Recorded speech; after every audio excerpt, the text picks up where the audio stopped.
guys, what's up? Today I come to you yet with another weekly review of I'm sorry, Gintama, the manga. And this week's chapter was I couldn't take it seriously. Like this is the fight we've been waiting for amongst the anonymous three stars.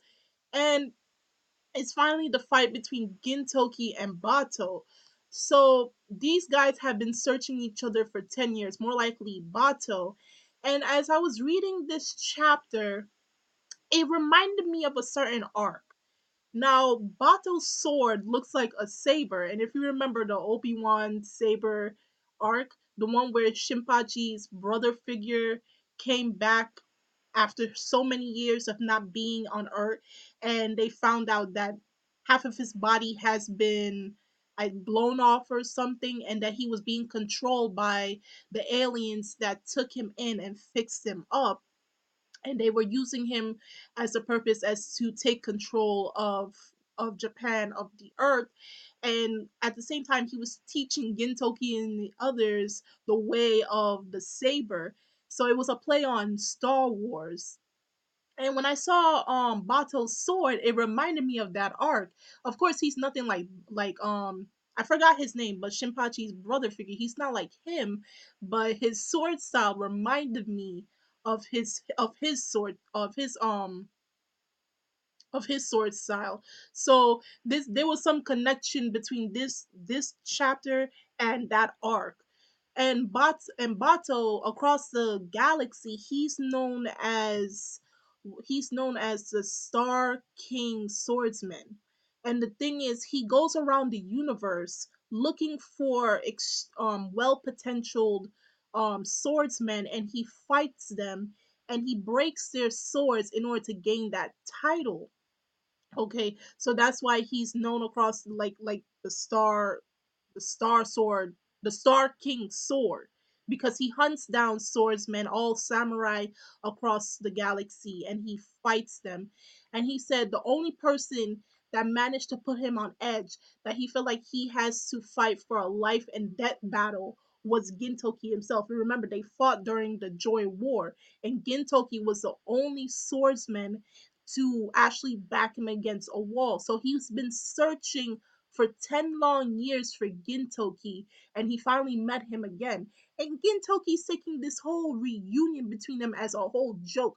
First, he starts off by saying, there's the third eye on your head, and these guys are making fun of you because they decided to play a prank on you, shutting both your eyes. And so let me clean your third eye. He spits on a piece of cloth and starts to wipe his eye. The guy nearly killed him, sliced him in half. And then Gintoki goes on saying, you're the same guy that owes me 300 yen. And he's like, no, I'm not that same guy. He's like, wait, hold on, now I remember you.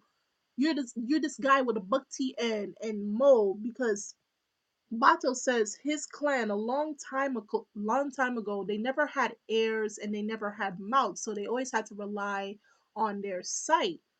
And but before that, there was an ancient telling saying about that they only used their eyes. Their eyes were like an all seer, that they could read minds using just their eyes. So what he did, it was he sealed off both his eyes, and he basically blocked out all sound from his ears in order for him to see all. He can see every single movement, even the tiniest of particles in the earth. He said it's like a wailing of a woman unleashing her emotions, you know. So he sees every attack that Gintoki is throwing at him, and Gintoki's like, like he probably is reading my movements or reading my mind.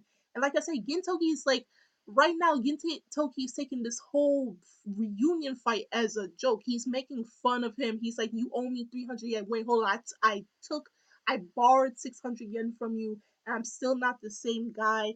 And by the end of the chapter, Gintoki, he's like, oh, now I remember you. He turns around, you thought it was Gintoki. It's some fat dude by the end of the chapter that's dressed like Gintoki. And I don't know whether you should take this fight seriously, if Gintoki should take this fight seriously, but it's a matter of life and death. And you know, he's like, I remember this fight to this very day, and it's like it's just a whole joke, this whole chapter between these two. So, but hopefully by next chapter we'll see Gintoki take this battle very seriously. Now everybody else is running away from this fight because they're seeing that Bato is a huge threat. They say with a sword in his hand, he is on the same level of strength as Kamui.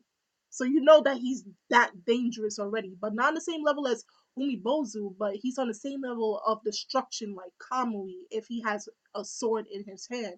So we'll see how powerful he is by next chapter. If he's already powerful in this chapter, already crushing down buildings, we'll see how powerful he is and see the fight take place once again between Shirayasha and the Star Sword King once again. And we all know Gintoki's gonna win the fight, but how will he win the fight? And is he gonna leave, really damaged or whatever? Or we're gonna see Gintoki become Shirayasha once again in this fight. So tell me your thoughts in this week's chapter. What was your most favorite moment? I laughed throughout the whole chapter because I'm like, Gintoki's just a troll. That's what he's best for, being a huge damn troll.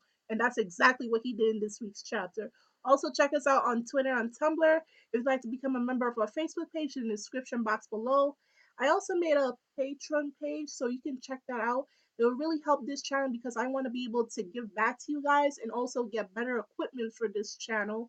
So it will be really awesome if you can pledge like $5 for this channel. You can check out all the information. I will put it in the description box. And I'm Kimmy Chan of Anime Legends Podcast, and I will see you guys later.